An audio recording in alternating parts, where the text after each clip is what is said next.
देखिए, आज अजीब से मन से बात करना पड़ रहा है। बड़ी दुखद खबर के साथ। अचानक से सब चीज़ चल रहा था, कहीं कुछ-कुछ लोगों से कॉल आने लगा कि सर आप न्यूज़ देखिए या फिर ऐसे-ऐसे घटना हुई है कि रोशन सर के भाई की नेपाल में संदिग्ध स्थिति में डेथ हो गई। तो हमें कुछ देर के लिए विश्वास ही नहीं हुआ। हमको लगा कि ऐसे बोल रहा है सब। आजकल फेक न्यूज़ वगैरह के चक्कर में हमको लगता है ऐसा, तो हम डाँटे भी, तुम लोग को ये सब नहीं समझ में आता है, कुछ से कुछ बोलते रहता है। तो कुछ पल के लिए विश्वास नहीं हुआ कि ऐसे कैसे हो सकता है। फिर धीरे-धीरे कुछ लोग न्यूज़ भेजने लगे, फिर न्यूज़ पे देखे। जब न्यूज़ देखे ना, तो पैर के नीचे से ज़मीन खसक गया। एक समय एक कैसा अजीब करवट ले रहा है, किस दौर में, किस स्थिति में समय चला गया है। आखिर ऐसे कैसे हो गया? एक बार आप इसको न्यूज़ को पहले देखिए। उसको कोई कुछ नहीं किया गया है। इससे पहले मतलब सही से सो नहीं रहा था 5-7 दिन से। उसको थोड़ा सा जो है सेक्रेटरी प्रॉब्लम था, जो जिसका कि वो दवाई खाता था।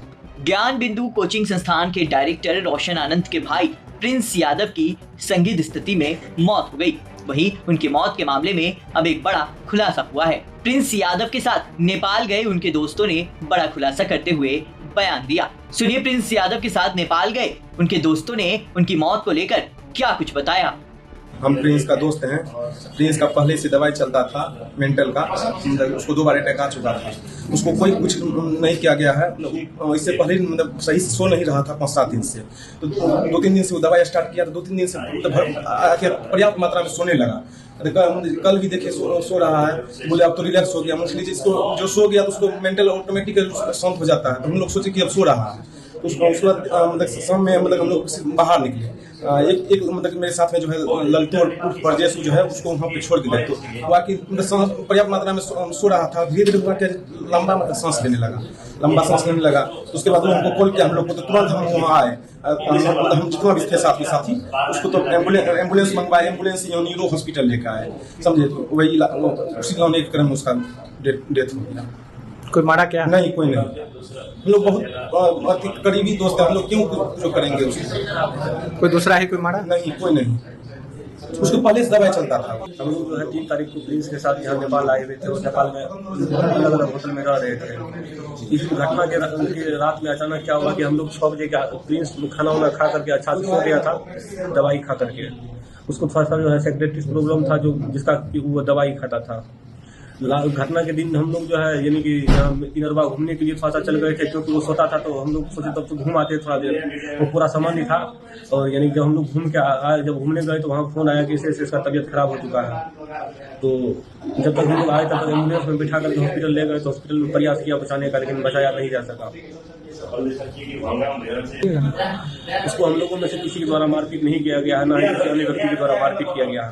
उसको कोई मारा नहीं है। वो जो है बीमारी के कारण मतलब सेक्रेटरी का बहुत समय दवाई खा रहा था, उसी कारण मरा है। पटना के ज्ञान बिंदु कोचिंग संचालक रोशन आनंद के भाई प्रिंस यादव की नेपाल के विराट नगर में हुई मौत को लेकर नेपाल पुलिस की जांच में बड़ा खुलासा सामने आया।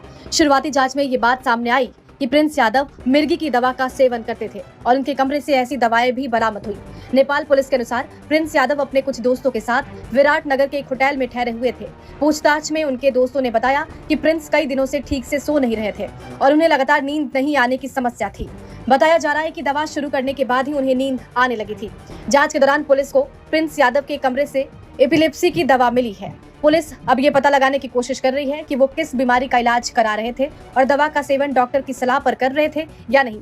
पुलिस इस पहलू को भी खंगाल रही है कि दवा, नींद की कमी और शराब के सेवन का उनके स्वास्थ्य पर क्या असर पड़ा। होटल में मौजूद दोस्तों के मुताबिक शनिवार रात प्रिंस यादव की तबीयत अचानक बिगड़ गई।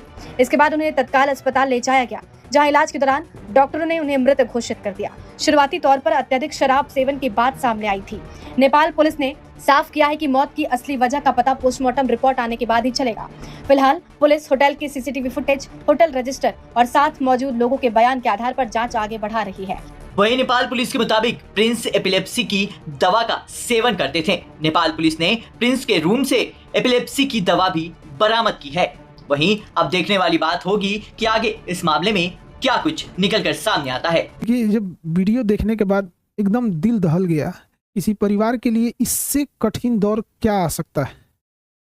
भगवान इस कठिन दौर से निकलने के लिए उनको सहन शक्ति दे। इतनी भयानक स्थिति और इतनी कठोर स्थिति में वो कैसे निकल पाएंगे लोग। इस घटना के बाद पता नहीं कैसे परिवार सहन करेगा इसको। इस कठिन दौर में हमारी संवेदना परिवार के साथ है। जब कभी आदमी ऐसी खबर सुनता है तो दिल बैठ जाता है। किसी के परिवार के साथ ऐसा ना हो, दुश्मन के परिवार के साथ भी ऐसा ना हो। हमारी पूरी संवेदना है परिवार के साथ। हमसे जो संभव हो सकेगा, हम अभी परिवार किसी बात करने की स्थिति में नहीं होगा, हम इस चीज़ को समझ सकते हैं कि किसी के साथ ऐसा ना हो, लेकिन हमसे जो प्रयास होगा, हमसे जो कहेंगे लोग, हम वो हर संभव मदद करने को तैयार हैं, चाहे जो कुछ वो कहेंगे। इसमें सबसे ज़रूरी बात क्या है कि जो मीडिया को काफ़ी संवेदनशील होने की ज़रूरत है। जो ऑथेंटिक न्यूज़ है वही चलाएं, अलग अलग इधर उधर अफवाहें या अटकलों पे ना जाएं। ये बहुत संवेदनशील मामला है और पुलिस अपना एक ऑफिशियल बयान जारी करे जिससे कि स्पष्ट हो सके चीज़ें क्या हैं और जल्दी से जल्दी इसका पोस्टमार्टम रिपोर्ट सार्वजनिक किया जाए।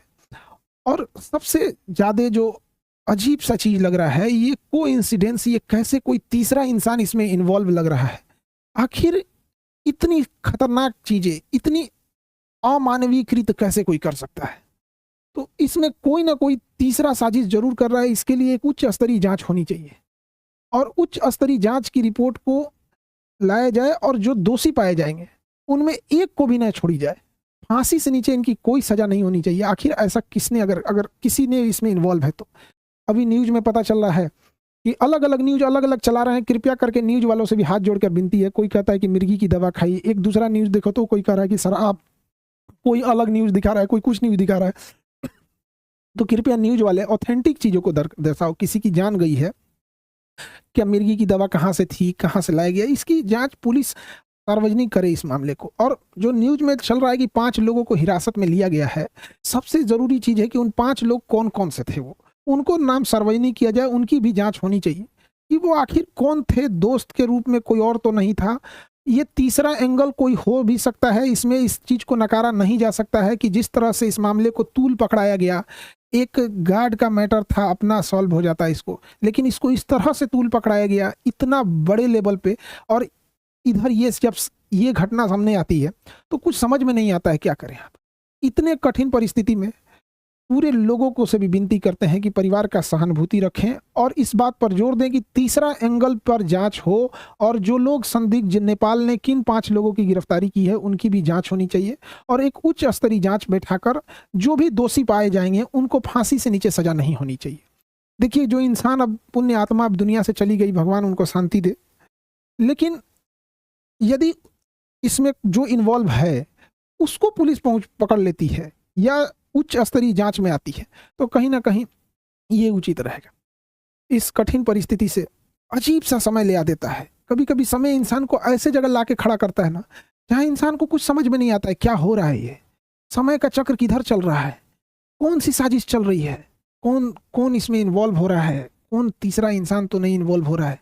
आखिर वो 5 लोग कौन थे और उसके साथ क्या कर रहे थे। उस पुण्य आत्मा के लिए श्रद्धांजलि देते हैं और इस कठिन परिस्थिति में मेरी संवेदना परिवार के साथ है। हमसे जो मदद हो सकेगा, हमसे जितना संभव हो सकेगा, हम उतना सहयोग करने को तैयार हैं। लेकिन सबसे ज़रूरी चीज़ है कि पुलिस को इसमें आके एक ऑफिशियल प्रेस विज्ञप्ति जारी करनी चाहिए और जल्दी से जल्दी जो रिपोर्ट है उसे सार्वजनिक करनी चाहिए ताकि चीज़ें सही दिशा में जाए। मेरी संवेदना परिवार के साथ है। अब ऐसी परिस्थिति में इंसान को कुछ बोलना भी बड़ा अजीब सा लगता है कि क्या इंसान बोले। ऐसा समाज समय कहाँ ले आके खड़ा कर देता है।